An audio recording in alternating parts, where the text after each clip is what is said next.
So the day has arrived for my first investigation with the Sussex Paranormal Research Group, and also this is my first paranormal investigation ever.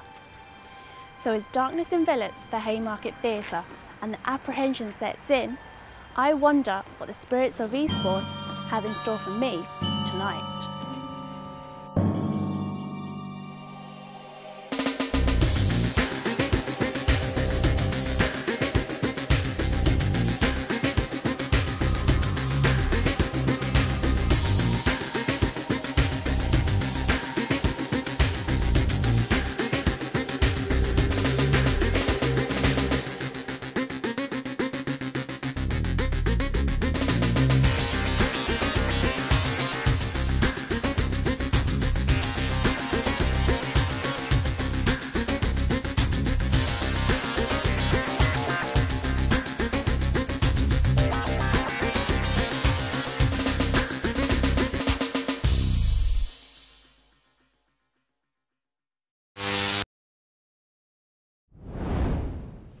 Okay, so tonight's groups, first of all, on the monitor duty, it's going to be Craig and Gary, and going into the basement area and then covering the stage will be Liz, Adele, Lorraine and Ed.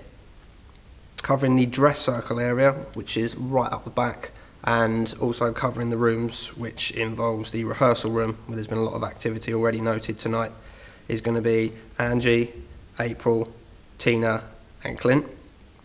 And Elaine's group will be joining Emma, Ben and myself, and that's going to be in the fly tower around the back of the stage, where again it's already seen to be very active tonight. Each vigil is going to be an hour. At the end of the hour, just report back to the base station, but also keep walkie-talkies about you for the hour, just to keep in contact and obviously be safe. Now hand over to Liz. I'm going to open things up with the opening prayer.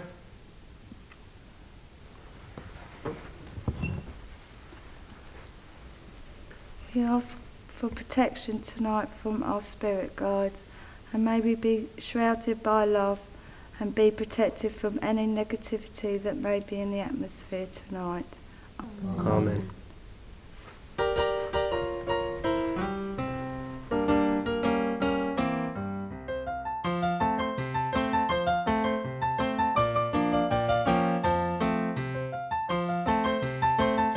The group had been split into smaller teams, and we were to be holding vigils simultaneously throughout the theatre. My first vigil of the night was in the fly tower, where large pieces of scenery are lowered onto the stage using ropes and pulleys. Although our first challenge was finding it.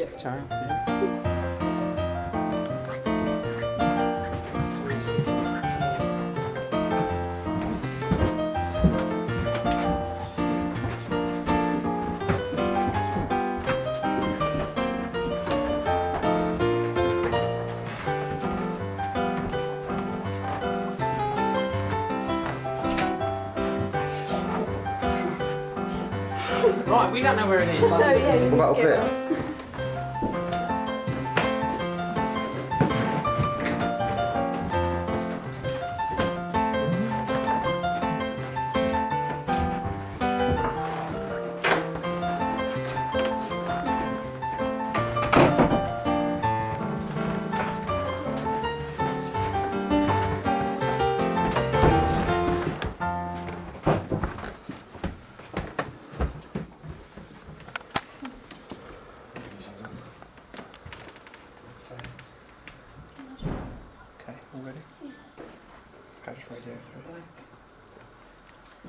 Okay, we're all in place in the fly tower.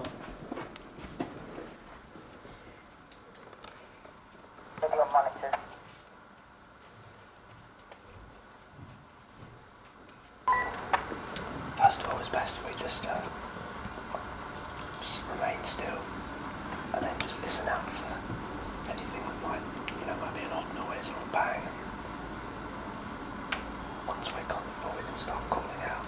Okay. To see if anything will come forward.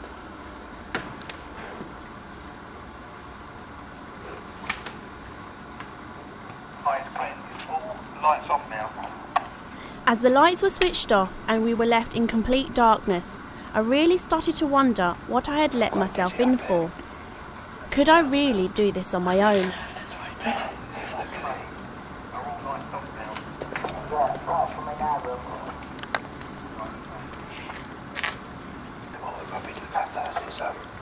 Try and identify any cold spots.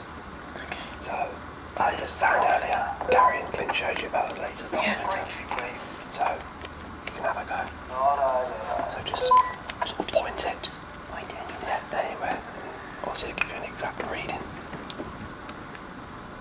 Where you are, so 22.5. So that's not too bad. So obviously we're looking for a really dramatic temperature change. Okay. Either up or down. More often than not, it will be down. Right. So, shall I point it like in that corner or something? Literally anywhere. If you feel that there's an area which you're drawn towards, then you can point it. Okay. So it says 22.5. Yeah. So it's pretty average at the moment. Right.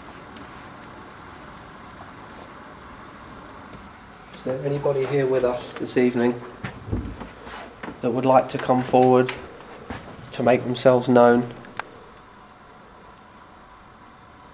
Maybe you could touch one of us, make a noise. Can you tap something? Maybe you worked here. Were you a performer? What we'd like to do if we're calling out is it gets confusing. Other people tend to sort of call out and ask for either any spirits or there any astral beings, but there's a good percentage of spirits that have passed don't necessarily know that they've passed over. Yeah. So they might still be going about here as if it's their everyday business. Right. So it might be welcome to them and more respectful just to still refer to them as people. Okay, we'll try this for a couple of minutes. It's an electronic recording device. Okay. And what we're going to try and go for is EVPs, which is electronic voice phenomena. Right. And such events are meant to be picked up on devices like this, because they can pick up a frequency that normally the human ear can't pick up. Yeah.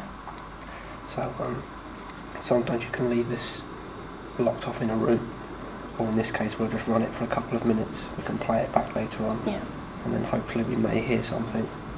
If we're asking questions or asking out, we may get a reply on this. Right. Hopefully. So we'll just stop.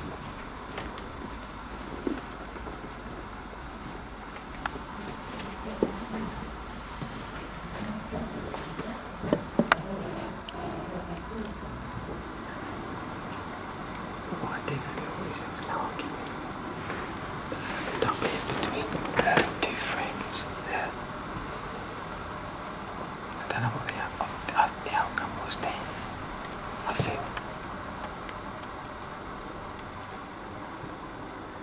just think it feels very sad up here. Yeah, that's what I mean. Although the person did this as a job, it was like, you know, it was lonely and they weren't happy while they were doing it. It's just something about it.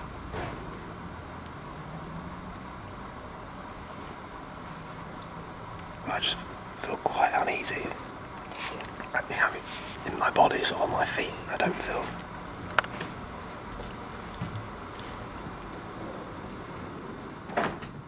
Do we have a man up here with us this evening?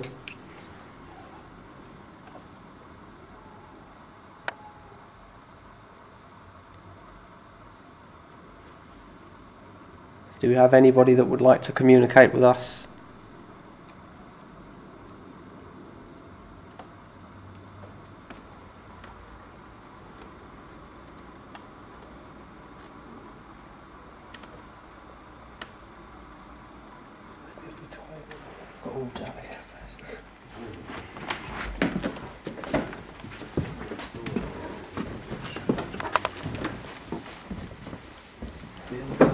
Moving to here. This is particularly unpleasant here. There's something about this room, it's just not. very uneasy. I think this is the crew room. This is where the argument started. You know, I said earlier. Really? This is where it started. It's an argument between two friends. I'm sure.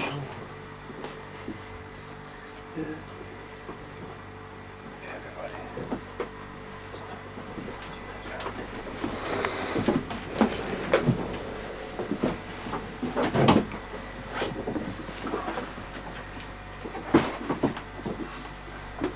What is this room? Staff room, I think. Yeah, it's just one of the staff rooms. Get in here. Yeah, it does. It takes on. I don't know. It's got a feel about it in here. I mean, Ben picked up earlier about this argument that spilled out onto the fly tower. And you seem to think it might have started in here. That's the general impression you get.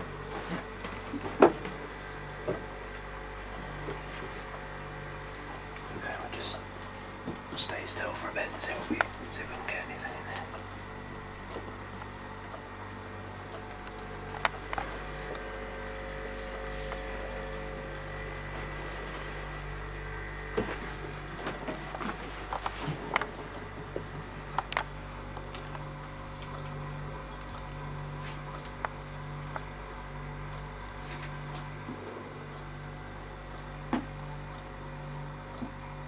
If there's any persons in this room with us at the present time, I'd be very grateful if you came forward, if you made a noise or touched one of us, you tap something for us, shut the door.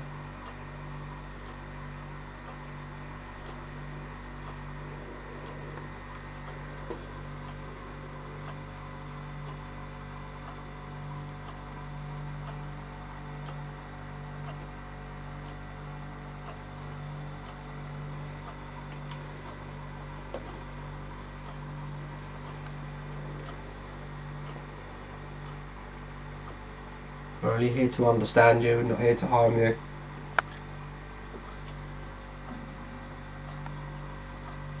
Because the lights off in the corridors now, so move into the corridors. God. That was not paranormal. That was me. That was not normal. I'm not normal. It's gotta be Ben, isn't it? We had been in the fly tower for almost an hour and not much had happened when something decidedly strange occurred.